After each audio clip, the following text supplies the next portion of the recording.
Ассалаумағалейкум қадірмен достар. Бүгін біз досым Нұрлыбек екеуміз Жаңақорған ауданы Келінтөбе елді мекеніндеміз.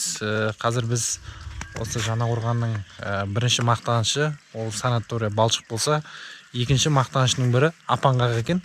1000 рет естігенше бір рет көр деген қазақта сөз бар. Сондықтан бүгін біз Апанғаққа баратын боламыз. Бізбен бірге болыңыздар.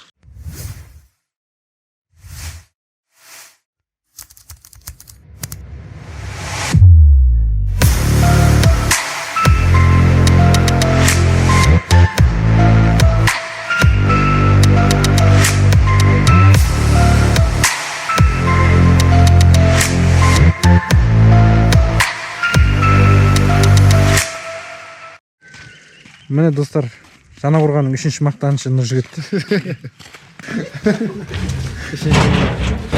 Нұржігіт бізді бүгін ұзақ сапарда апаратын көлік. Олай болса достар, Апанғаққа жол тарттық. Арнаға тіркеліп лайк басыңыздар. Жаңақорғанда осыдан бірнеше күндер бұрын қар жауған.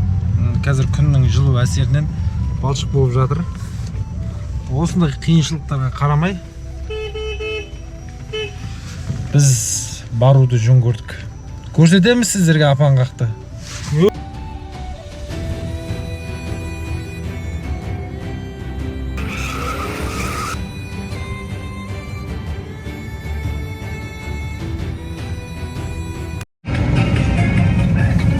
Ал достар, Апанғаққа қарай жолға шықтық. Жігіттер сақадай сай. Нұржігіт, Нұрлыбек, Серік, Ердәулет. Ал жігіттер, жол болсын. Жол болсын.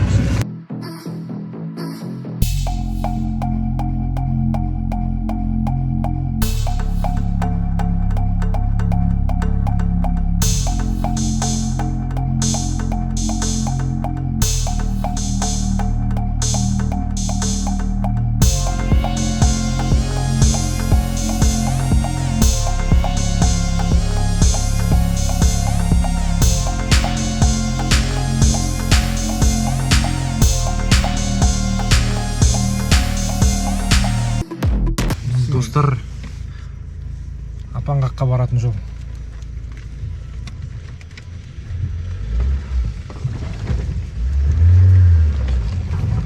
Көпірдің үстінен өтіп келе жатырмыз.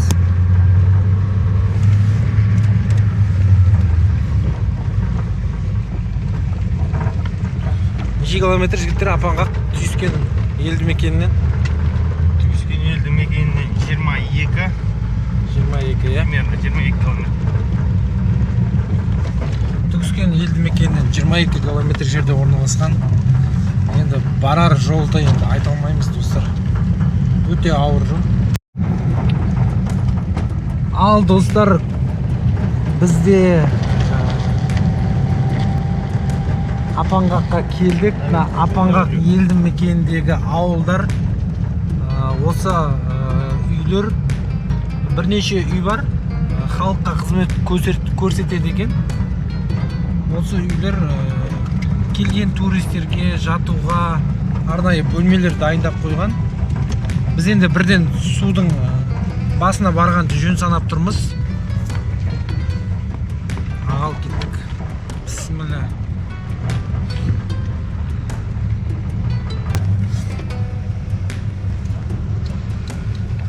Ал достар, Апанғаққа да келдік. Қазір мен сіздерге көрсететін болам.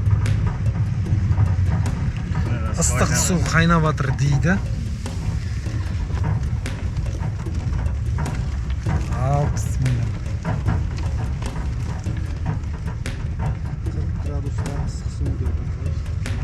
40 градуста ма? Мына көлікке алғыс айтамыз. Ал достар, Апанғаққа келдік. Мінекей жерден 40 градуста жаңбыр менен жер көгерер, батам менен ел көгерер деп қойыпты. Мінекей.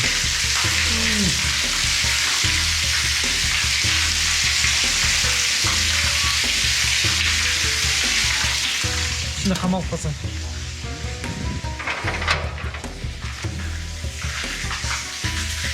Ай, барекелді. Мінекей арнайы бассейндер жасап қойған екен. Апанға турик прямой ағып жатқан су. Ол ыстық кәдімгідей достар. Керемет. Әдемі ме? Керемет. Керемет банясы емес бұл, кәдімгі керемет. Достар. Мына. Мына аққан су.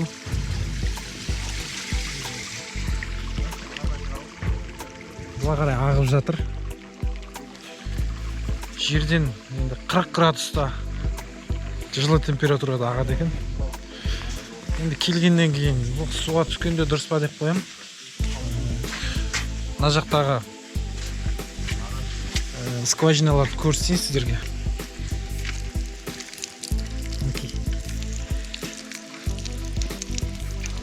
Ай, бісміллә.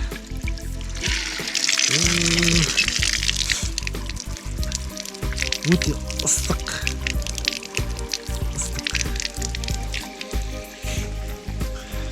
Көрдіңіздер ме? Жаратқанның құдіреті. Елімізде қандай керемет жерлер бар, жерден осындай жылы су ағып. Бұл қарапайым ғана жылы су емес, емдік қасиеті бар. Адамның денесіндегі суықты, терінің бірнеше ауру түрлерін барлығына, өзінің ауруына шипа іздеген жандар болса, Апанғаққа келіңіздер. Апанғақ сөзсіз күшті екен.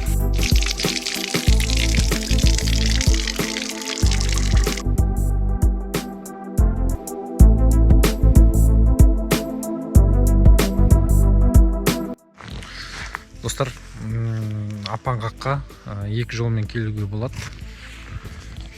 Соның бірі Келінтөбе арқылы құмның үстімен келуге болады Апанғаққа. Ол үшін мына беттен келесіздер. Егер көліктеріңіз жеңіл болса, Түгіскен арқылы бері қарай келе аласыздар. Мінекей адамдар ағылып келуде. Бірнеше адамдар күнделікті осылай жолмен қатынап, осы жақтан ем алуда. Келген қонақтармен сәлемдесіп, бұл жердің қыр-сырын барлығын сұрағым келіп отыр. Амансыздар ма? Біз Қызылордадан келгенбіз, осы киелі Апанғақ жерін. Естіп келіп отырмыз. Bir жағынан блогермін. Ассалаумағалейкум. Суға түсуге келіп жатсыздар ма? Иә. Апа, енді бұл жердің біліп жүрмін, естіп жүрмін. Киелі жер екен, бірақ енді осы. Қай жақтан келіп отырсыздар? Түгіскен совхозынан келіп отырмыз. Түгіскеннен келіп отырсыздар. Апа, бұл жердің ашылғанына қанша жыл болды? Қандай емге дәру сол жайлы айтып бересіз ба? Менше бір жерге бар ғой, мен өзім осырада тұрғанда күйеуім. Осы жақта мал баққан, мал шаруашылығымен айналысып. Ертеректе? Ертерек болғанда 1978-де. 1978-де сол кезден бері бар ма? Келін болып түскен мен осы жерде, осы Апанғаққа. Мына жердің бәрі үй тұғын, ана жердің бәрі үй тұғын. Мына жақта, анау жаңадан салынған. Мына жақта, мына жер, мына тал біздің бір атамыз бар тұғын. Сол кезде егілген? Иә, егілген. Шалабай деген атамыз еккен мына талды. Содан кейін біз енді 87 жылы мен Түгіскенге көшіп кеттім да. Содан бергі бұл киелі негізі бұл вагон тұғын әшейін мынау. Кейіннен салынды мынау. 87-ден кейін 87 жылдары мен келсем осы фундамент құйылыпты да. Оның алтын әшейін вагон тұғын. Мынау да бір 2 жыл болды. Мына енді бір киелісі бар деп көбісі сөйтіп жаңа. Енді көп емдігі көп бұсудың. Өте жақсы. Бұл енді қандай емдік, қандай ауруларға шипа? Жаман жаралар шығады ғой, бір қышыма сияқты. Тер аурулар ғой. Тер ауру, қышыма, қотыр, сосын да мынадай не ауруларға ем бұл жаңа. Бүйрек ауыратындарға, бауырға болмайды енді. Бауырға болмайды ма? Бауырға болмайды, иә. Салқын тигендерді ала ма? Алады, суықты алады. Суықты алады, иә? Бірақ сынап сияқты ғой бұл әдемі. Сынап сияқты да, бірақ жаңағы суға түскен кезде бұған біреулер енді жуып бірдеңе кетеді ғой енді.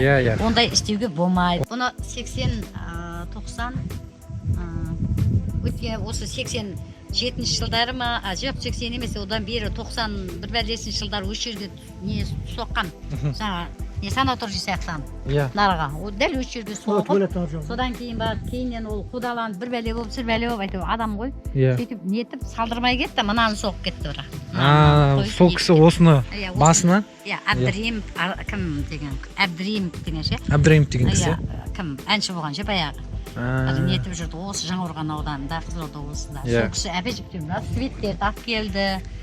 Свиттер қайтып жоғалып кеткен, қайтадан екінші рет алып Бұл мемлекет емес, сол жеке кәсіпкерлердің сондай келген дүниелер ғой, иә? Қойлар, мал бағатын кісілердің несі ғой негізі. Иә, отырықшы аймағы ғой, қыстағы ғой. Құмға барады, мал төлдетеді, сондай-сондай жер ғой бұл. Участка ғой, иә. Сондай бағытта енді. Бұны бір ғой ашам деген адам болса күшті болар еді. Босқа көрінген кеп суға түсіп кетеді, ластап кетеді, біреулер кеп жақсылап кетеді қайтадан. Жаздай мынаның есік тесігінің бәрі күшті ғой енді. Қанша дегенмен пенде ғой. Суықта неде ылғалмен де қоймайды ғой. Қоймайды. Қыстың күнінде кеп түсіп жатыр ғой бұл суға, емге. Қоймайды. Қызылорда вообще көшіп келеді ғой жаздың күні мынаның бәрін астына жатады ғой. Палатка қойып түсіп. Палатка құрады, нетеді. Бірақ біразы жақсы қылып кетеді келіп, көмегін беріп есік құрады, нетеді, мынандай нағылады, бірақ оны ешқандай мына сапқоздан келгендер кетіп кетеді да. Сырттан келгендер бұның несін біледі. Енді сіздер осы жерге бір санатория сияқты бір кереметіне тұрғызса деген ойларыңыз ғой? Ойымыз бар. Иә. Ол өте жақсы, бірақ арзанмен қабылдау керек та, оны бірден қымбатпен қабылдауға болмайды. Оған енді елдің адамдары, жақын жерде отырғандар бар, егал қылатын адамдар да көп мысалға. Қазір қанша адам қанша жақсылық жасап көрдің ба, үстел қойған, андай қойған, андай деп пана қойған, бәрін құртып кетіп жатыр да. Егер ақылы болса, кішкене болса тазалық сақтар еді да. Сол тазалық сақталмай тұр ғой енді. Сояғынан қиналып тұрмыз, бірақ өзіміз қатты жақсы көреміз. Біраз жыл болды. Кеп тұрамыз осылай, келеміз, тазалап кетеміз, ішін жаңағыдай нелер әкеліп, былай. Дұрыс апа. Жақсы негізі. Киелі жер ғой. Өзім отбасымда 20 жан тұрамын. 4 келінім бар, 10 немерем бар. Үлкен отбасым десеңші? Үлкен отбасым. Мемлекеттен әлі бұл жаққа әлі назар түскен жоқ, ә? Түскен жоқ. Мемлекеттен назар түскен жоқ. Аха. Содан бері білем де мен бұны. Ау. Иә, көріп отырмын оны. Иә. Бір үйде 20 адам тұрасыздар ма сіздер? Иә. Адал партиясының санынан көп екен ғой? 20 тұрамын бір үйде. Достар, енді бізде осы Апанғақтың қасында бірнеше үйлер бар деп айтып жатырмыз ғой. Солардың бірінде тұратын Мұхит ағамызбен тілдескенді жөн көрдік. Мұхит аға, ассалаумағалейкум. Мұхит аға, енді осы жерде, осы аймақта тұрғаныңызға қанша жыл болды? 52 жыл болды ғой. 52 жыл бойы осы жердесіз ғой, иә? Ес білгелі 52 жыл. Бұл судың аққанына қанша жыл болды? Бұның аққанына 56 жылма болды, 57 жылма болды ғой. 65-тен бастап ағады ғой, почти. 65-тен бастап, иә? 65-тен бастап. Бұның тарихын білесіз ба, қалай аққанын? Тарихын бұның айтқанда не ғой? Қызылордадағы құмкөл бар ғой, мұнай іздеп сөйтіп не аған ғой? Иә. Сол мұнай іздеген кезде су шыққан, бет көзі шыққан. Соны ауыз суға жарай ма, жарамай ма деп өшеді не ағаннан кейін атқылаған ғой содан, иә? Иә, мұнай шығады деп іздеген ғой, мұнай емес, су шығып кеткен бұл. Су шыққан. Сол су шыққанға қойшылар отырған өшеде. 25-30 қой шыққан. Отырған қойшылар отырған. Соларға ішуге жарамды ма, жарамды емес пе деген. Иә. Сол жарамды болғаннан кейін бір көзді жапқанда, екінші көзі осы ақпаған. Содан бері ағып тұрған. 56 жыл бойы тоқтаусыз дәл осылай ағып тұр ғой. Иә, тоқтаусыз 56 жыл ағып тұр. Аға, енді айтып жатыр жаңа апамыз осы жазың күні осы аймақтағы Қызылордадан, сонау мынаяқтан Шымкенттен, арғысы батыстан келеді деп жатыр. Сол рас па? Рас. Енді Қазақстанның жартысы демей-ақ қой енді, жалпы почти біраз жер біледі ғой, Астана біледі, сосын мынау не Шымкенттің, Алматыдан келеді, Жамбылдан келеді, біраз жерден келеді енді. Көбінесе Шиелден, Қызылордадан келеді, Ақтөбеден келеді. Оларға енді сіздер үйден қызмет көрсетіп жатсыздар ма? Иә, енді суға ем келгеннен кейін енді шипасын берсін деп келгеннен кейін енді үйге кеп жатады ғой, иә. Үйге жатады, соған тамағын несін істеп береді, өшеден ем болып келгеннен кейін емге шипасын берсін деп келген.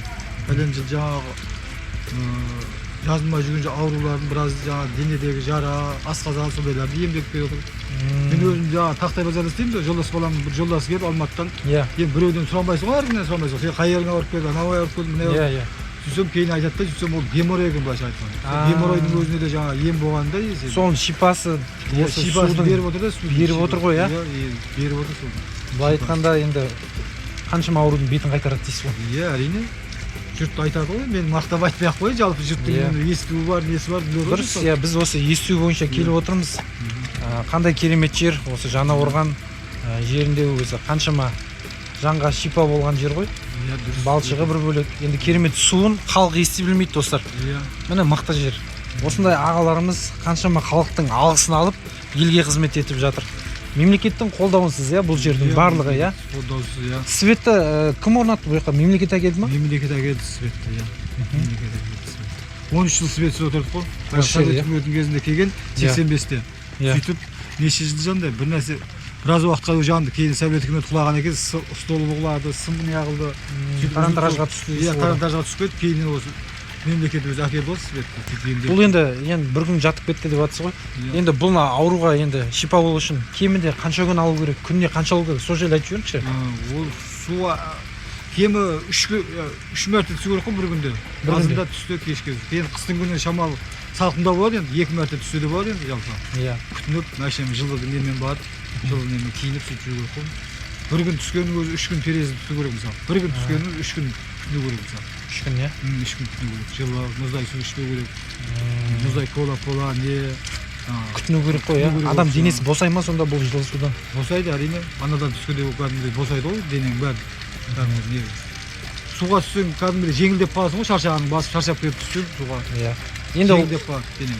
Рахмет аға. Енді сөзіңізді бөлейін. Енді қандай керемет жер, осы видеодан кейін қаншама халық қалай келем, басына бардым айдалада. Енді бұл жақта ем алу үшін осының ішінде тұра бермейміз деп ойлайды ғой. Күн суық. Енді қызмет көрсететін үйлер бар, иә? Бар осы жерде. Кез келген үйге кіріп, осындай келдім деп айтса, құшақ жая қарсы аласыздар, иә? Құшақ жая қарсы аламыз, иә. Мінекей достар, Апанғақтың елді мекеніндегі қаншама ауыл тұрғындары халыққа қызмет көрсетеміз. Әрдайым сіздерге құшақтарымыз ашық дейді.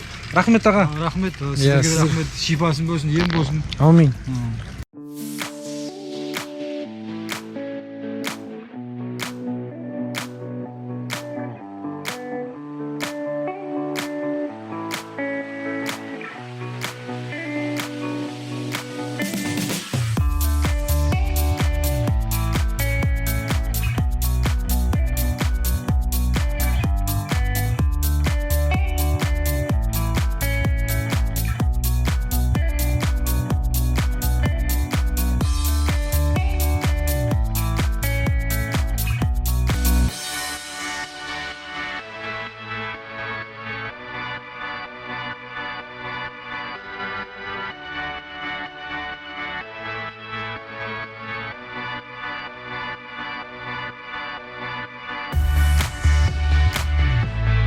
Қаншама халық келуде.